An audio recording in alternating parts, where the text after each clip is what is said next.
Hello, Slytherin. How are you guys doing?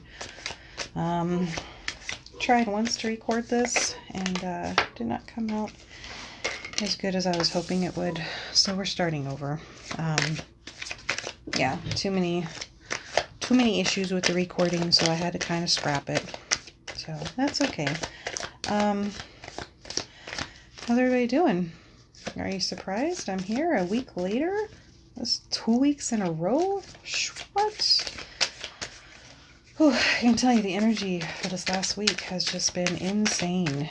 Absolutely insane. The collective energy, it has left me feeling incredibly drained. So yeah, I hope you guys are hanging in there. If you're feeling drained for no reason that you can think of, it's a collective thing. Like, the energy of the world is just a lot of anticipation, a lot of disappointment, a lot of just nerves running crazy. So you're going to be feeling it. It's very natural. Plus, I believe we're in some kind of, I don't know, some kind of maelstrom. Something's going on as far as astrologically speaking. I don't know, look it up. I want to say we're in the middle of a retrograde or Mars is conjunct with something, but honestly, my brain did not retain that information, so I'm not going to quote it and then be quoted wrong. So that's where it is. But let's see what we've got going on for you guys. Again, this is a general reading. I did put a date on it, but this is, I guess whenever it finds you, it's your message, right? So see how that goes. What else do we got? What came out? Victor Crumb and Vincent Crabbe. Interesting. We have very V and K. Vic. Couple of Vics in here. Just kind of interesting, phonetically speaking. I find that interesting. All right, we have 2 more cards come out. Oh, snap. All right, we're almost done with cards now. Hungarian Horntail. All right, I'm kind of excited about that. Exploding Bonbons.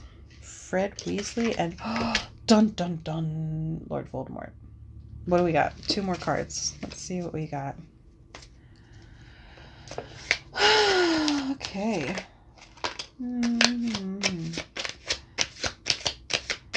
Let's see what else. Okay, it was one more. We got one more card. Oh, well, shit. Well, guys, 2 more cards just came out. And apparently, I can tell you right now, these 2 definitely want to be in the mix because they were in the last reading that I did, that I ended up scrapping. So there's definitely a message here. So you've got something along the lines of like your inner fear and loyalty. Loyalty and absolute devotion. This is how I was reading those cards in that reading that I just did, the one that I scrapped. And because they came out again, I feel like that's a really important part to this message. Now, I'm going to try to get 1 card for a clarifier, which I guess we'll just pair up with this one. We will... Okay. There it was. Just didn't even wait. Princess of Wands. So basically Page of Wands, okay? So coming with an energy of creativity or sexuality, something hot.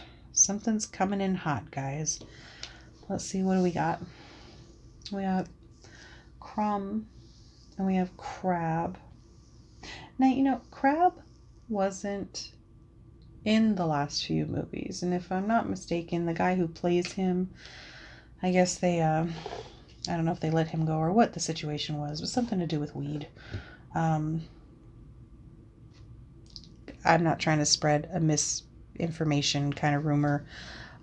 If I'm wrong, don't quote me on that. Obviously that merits some looking into, but I'm not gonna go with that's who this guy is representing. I'm gonna go with his character Crab, which was just very much just just one of the little thugs, just a little crony. Like, he didn't have much of a storied background. He was pretty much just Draco's thug, one of his little bodyguards, one of his little do things. So from this, I'm getting like this little puppeting, right? Which is interesting because with Victor, he also was put like under the Imperious curse, right? So he was being controlled. So I've got two energies here of just being controlled and not being their own person. Plus, what is it, Karkaroff or whatever, his teacher, or the headmaster of his school. I mean, he was this very famous pro Quidditch player, but yet he's still like under his headmaster's thumb. Like he's a pro player in high school, basically. So yeah, I'm getting like a lot of this like identity of basically belonging to somebody else, right? So here is Harry's dragon, and I'm only making sure that I'm saying that really clear because when this card came out like 2 readings ago for Gryffindor and for Hufflepuff, I read it as the Chinese fireball, which has everything to do with self-sabotage. Now, that does not mean that you're going to get away with no self-sabotage in this reading because we have Lord Voldemort and he is his energy is very much the devil card. Okay, so not that he's the devil because he's mean and he's evil and he's horrible, but he's the devil card because he's just very self-sabotaging. He could be so much better even as a Dark Lord. Like he could really, really wreck some stuff, but he continues to make like the worst plans. Just doesn't think things through, and he ends up screwing everything up, right? So, but we'll get to that in a second. So with the Hungarian Horntail, for her, so this was Harry's dragon, and this was the one that Harry basically like flew to get the egg. Totally different from what the other 3 contestants did.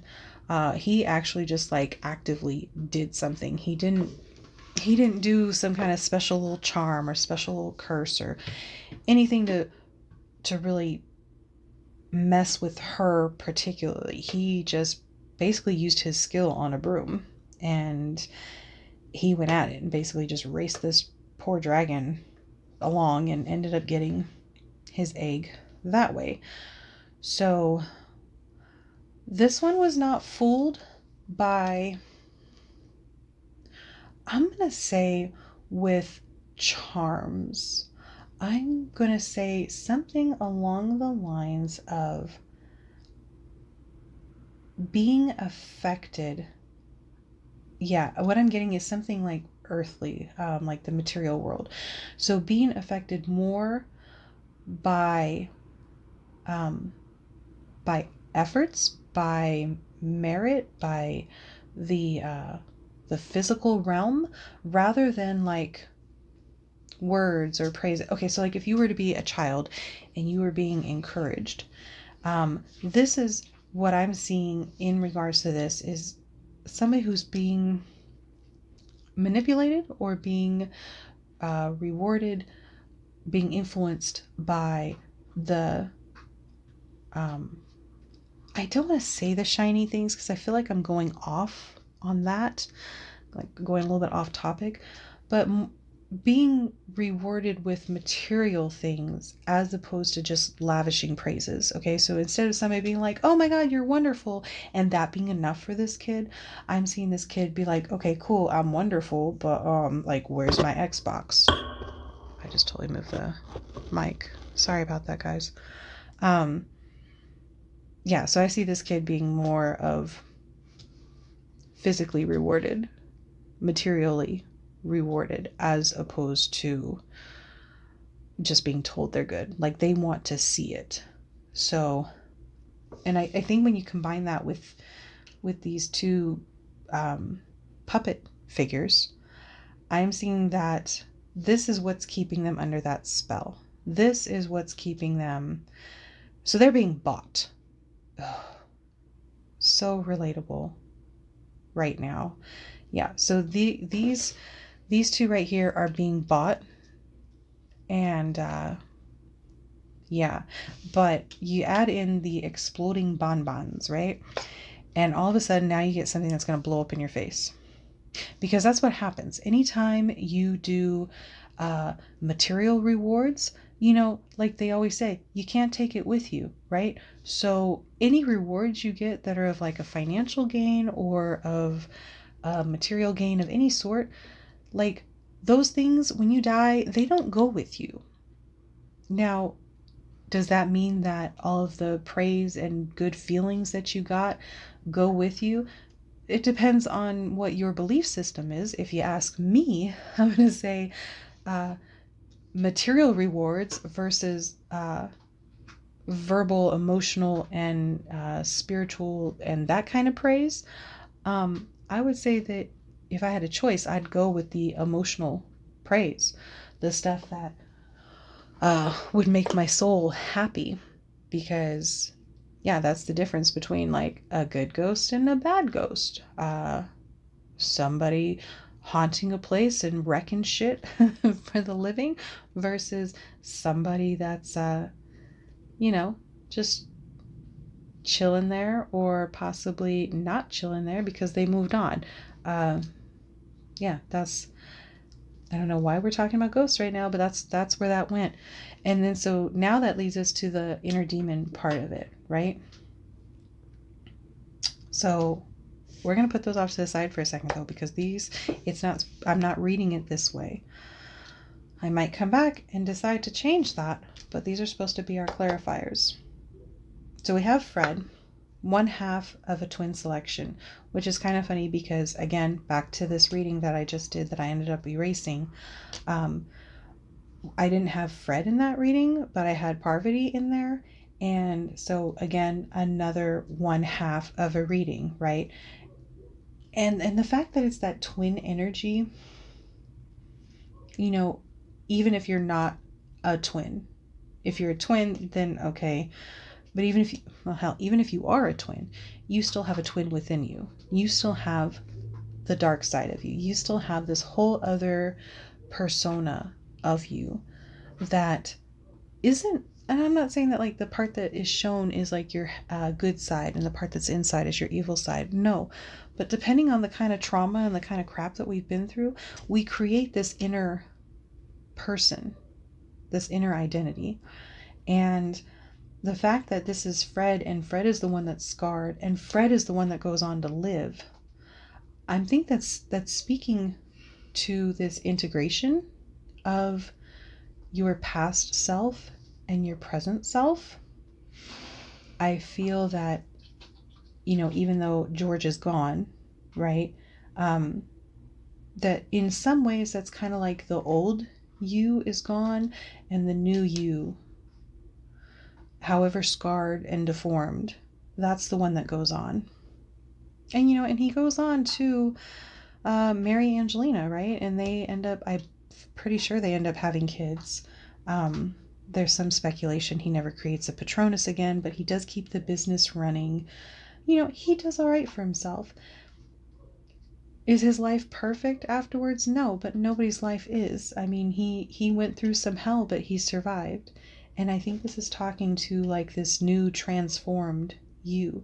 So maybe at the beginning you're this puppet, or maybe there are people you're puppeting, or something along that lines. I'm getting like this crony shell personality, this easily manipulated.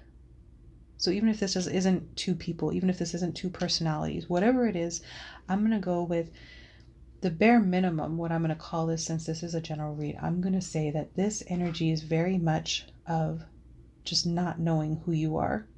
You can be really, really good at something and still just not have your own identity. And I'm thinking that right now, that's what you're trying to do. But your new identity is going to be semi-flawed.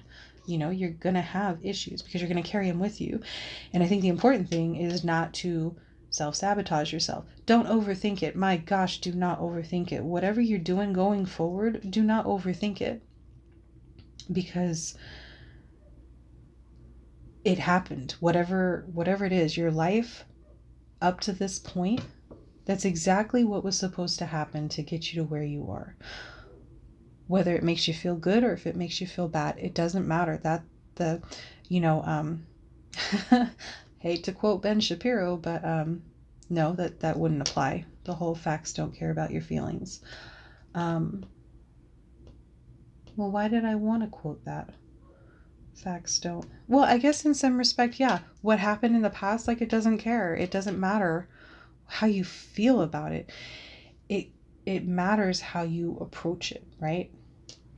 It's funny because it seems like a lot of the messages I'm getting right now are a lot about self-improvement, which I think is just par for the course, because that's what's going on right now. Right now is the best time to really be working on ourselves, because we need to be strong in many ways, because the future is so very uncertain at this moment. Even the next few months, just going forward, it's going to be kind of crazy. In fact, I highly, highly recommend that if you guys do not listen to Jessica Laniato, she has a podcast. It's called Ghost of a Podcast. If you guys are into the whole astrology mix, she is amazing.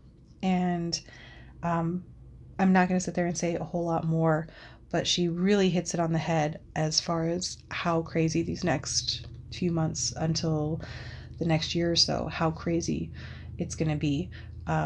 We're just in a cycle. We are just pawns in a cycle, and just trying to live your best life right now. That's all you can really do, which is why it's important just to work on yourself right now. I'm not saying don't focus on everybody else's shit. Ron's wand, every time he tries to do something, it backfires, right? It's broken. But it was never meant to be his, right? Like, this was never his possession. So yeah, something that was never yours, it's not going to work for you. So if it wasn't your path to begin with, like, you can't be upset about it. I mean, you can be however you want. You can be upset about whatever the hell you want, right? But the fact still remains that if it was not your path to walk, if it was not your possession to have, especially right here, going back to that whole child scenario example that I was giving, if the child's gonna just sit there and scream and fuss, and you're gonna give them something to placate them, how far is that gonna get you? Fake doesn't last. You can't stay fake forever. Which is, yeah, right here. This was, you want to talk about self-sabotaging. Here we go. And that was completely unintentional. But the more he used it, the more it just wasn't his, which is why it ended up finally breaking. It wasn't the fact that he ended up physically breaking it. It was ready to be done with him. And it just became worse the more he tried to use it, basically like kicking a dead horse. It's over. It's done. And then we come to McGonagall. And earlier I said that I see her very much as a loyalty, diehard loyalty kind of energy. And what I'm seeing now with this whole thing is I'm seeing very much like if anybody can start over and revamp themselves and just live through some hell and all right, just pick up the pieces and keep going and come back stronger. Like, she's the epitome of that. Okay, if you get a chance to read her story, if you haven't, whatever, she lived a pretty severe kind of life as far as like an emotional toil. And she's very stern, yes, but my gosh, she is loyal and she is loving. She is still so very caring. She is a wonderful woman. I think that's a really good energy to like end this whole thing on, is that I think what's coming up now is you're very close to facing your fears possibly within a creative or a sexual, maybe like a new relationship, right? Maybe you just got out of a relationship. Oh, that's probably applying to somebody. I feel that right there. That hits. That really hits. Maybe you were somebody's puppet, and maybe you don't want to be in a relationship anymore. So you're gonna have to, whatever it is, you're gonna have to face your fears right now, or soon, very soon. And I think, yeah, I definitely feel now that this might be a relationship. If it's not a relationship, which is kind of hard to say it's not, because we've got these two right here, plus even Crumb. I mean, trying to have that relationship with Hermione, and it's just really not working, but also he wasn't himself, right? And and Fred couldn't have got married to Angelina if he wasn't himself, and he was never going to be himself as long as he had his twin. And I know that's horrible and sad to say, but that's just the end. That's just the bottom line of it. Like, yeah, did they go to the Yule Ball? Did they have a good time? All this other crap. Yeah, you know what? Sure. And in a perfect world, sure, maybe he would have gone on and done that and still married her and still had kids and still ran the shop. But would that level of loyalty and commitment have been there? I don't think so. I'm willing to bet probably not. And then how good would his marriage be? How good would that relationship be? So I think in a nutshell, what I'm saying is there's a relationship that's closing, that's coming to an end, but it's going to leave some room in your heart for something maybe not better, but just that next step, okay? Like flying on to your next chapter. So suck it up. Suck it up, Buttercup. You're going to have to face your fears. You're going to have to just laugh in the face of danger, okay? And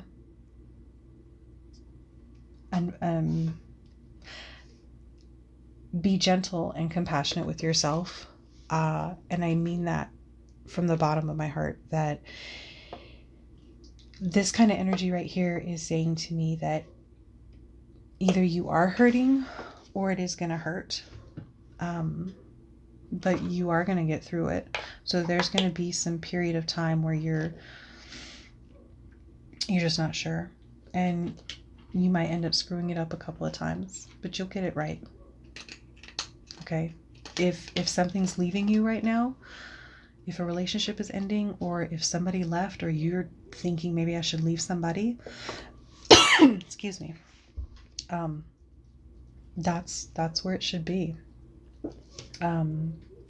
Whether it hurts you or not is irrelevant. All right. I'm going to call that good right there. I think this one went a lot better than the last one. This one feels like it was accurate. At least for somebody, right?